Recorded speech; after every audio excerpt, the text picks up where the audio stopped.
weapons meant to keep people passive, divided, and disempowered. But when that lie is exposed, when people discover their capacity to shape the world, the ground begins to shift. This is why those in power fear organized movements more than anything else, not because they are violent, but because they are visionary. They challenge the terms of debate. They refuse to accept crumbs. They build alliances across lines of race, class, and geography. They name what others will not. And they carry forward the memory of past struggles, reminding us that we are not the first to face impossible odds, and we will not be the last to overcome them. Change from below is not instant, nor is it easy. It requires discipline, imagination, and resilience. It requires people to believe in something greater than themselves, but it is the only kind of change that lasts, because it is rooted not in the decisions of the powerful, but in the awakening of the many. That awakening is already beginning. It stirs in every strike, every march, every mutual aid network, every truth spoken out loud in defiance of silence. And as that awakening grows, so too does the opportunity to reimagine the structures of society itself. We must now turn our attention to the deeper possibilities that emerge when systems begin to collapse, not just the dangers, but the chances to create something new, something just, something rooted in the dignity of all. Collapse, though terrifying, is not the end. It is the cracking open of something long calcified, the breaking of an illusion that could no longer hold under its own weight. When systems built on greed, oppression, and deceit begin to fall apart, we are left with something rare, a chance to do more than just survive, to rethink, to rebuild, to reimagine. In those moments when old orders unravel, space is created for what was once impossible to become inevitable. Every empire that has collapsed has left behind not just ruins, but seeds. Seeds of renewal, of creativity, of shared purpose. Those who suffer most under the old system often become the visionaries of the new. This is not wishful thinking. It is the pattern of history. From the ashes of exploitation have risen movements for justice. From the void left by corrupt institutions, new forms of collective care have emerged. Pain and possibility are often born in the same breath. It is in the cracks of the dominant order that light begins to enter. When the center no longer holds, the margins are no longer silent. People who were once unseen begin to speak. Ideas once mocked begin to take root. What yesterday was called naive becomes tomorrow's common sense. And it is in these moments that people discover a truth deeper than fear. We were never powerless. We were only told we were. In the face of collapse, we are invited to choose, not between left and right, or between parties and personalities, but between old ways of being and new ones. Do we cling to the familiar out of fear, or do we take the risk of becoming something better? Do we mourn only what has died, or do we give birth to what is waiting to be born? This is the spiritual threshold of our time. Not a time for retreat, but a time for transformation. We are not starting from nothing. All around us are the beginnings of another world, mutual aid networks feeding neighbors when systems fail, worker cooperatives challenging exploitative models, indigenous movements reminding us how to live in balance with the earth, communities building solidarity across borders, languages, and lines of division. These are not fringe efforts. They are glimpses of the future struggling to be born through the fractures of the present.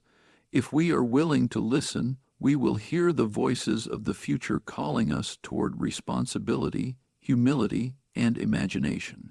Not everything must collapse for change to begin, but when collapse comes, it clarifies what matters most. It strips away pretense. It forces us to ask who we truly are, what we truly value, and what we are willing to fight for. Out of the rubble, we can build not just new structures, but a new consciousness, a deeper commitment to each other and to life itself. To embrace opportunity within collapse is not to minimize the suffering it brings. We must grieve the loss of what has failed. We must mourn what has been taken, but we must not let sorrow become paralysis. Grief, too, can be a gateway. If honored, it can sharpen our moral vision and deepen our resolve. We do not escape collapse by ignoring it. We transcend it by meeting it fully, with eyes open, hands joined, and hearts awakened. And in that awakening lies a new kind of hope, not blind optimism, but courageous determination. A hope that refuses to wait for permission. A hope that builds, that organizes, that refuses to settle for anything less than dignity and justice for all. And this brings us to the core of what must now emerge, a moral and political awakening powerful enough to match the scale of the crisis we face. At a time when everything seems to be unraveling, what is needed most is not a return to normal, but a conscious awakening. The crisis we face is not just political, not just economic, not just environmental. It is a crisis of spirit, of imagination, and of moral responsibility. We are being called, not gently but urgently, to rise from apathy, to shake off the sleep of indifference, and to become something more than bystanders in a collapsing world. This is the hour of reckoning, and it demands clarity, courage, and commitment from all of us. Clarity, because we must see what is real, not what we wish were true, not what we are told to believe, but what the evidence, the experience, and the truth of our communities make undeniably clear. We cannot afford to remain confused or numb. The systems in place are not broken, they are working exactly as they were designed to work, and they are destroying lives, livelihoods, and the living planet in the process. Seeing clearly is the first act of liberation. Courage, because the truth, once seen, requires action. It is no longer enough to lament injustice. It is no longer sufficient to say we care.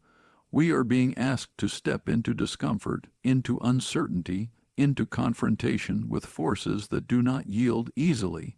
But the courage we need is not the courage of the heroic few. It is the collective courage of everyday people who, in solidarity, discover they are more powerful than they had been led to believe. Commitment, because this moment cannot be met with fleeting outrage or seasonal resistance. The changes that must occur will take time, sacrifice, and deep-rooted resilience. The journey ahead will not be paved with instant victories.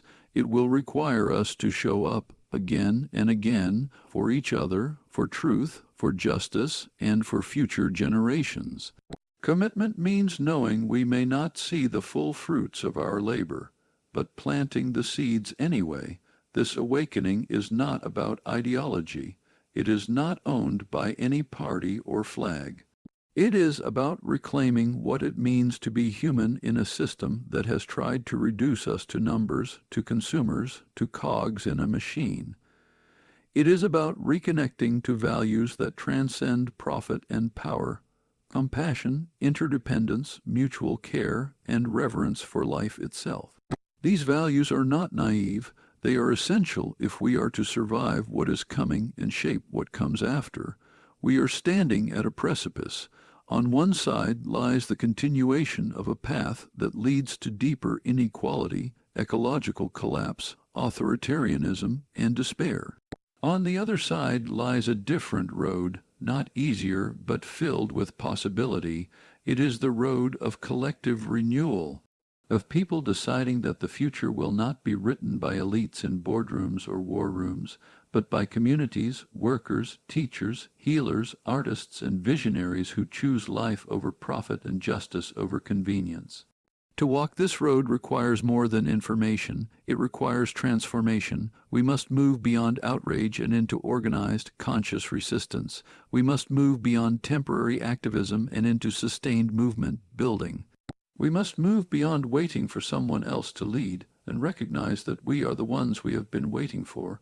The awakening has already begun, but it must spread further, deeper, and faster if it is to meet the scale of the hour. And so the question now is not whether something serious is coming. It is already here. The real question is, how will we respond? Will we retreat into fear or step forward into responsibility?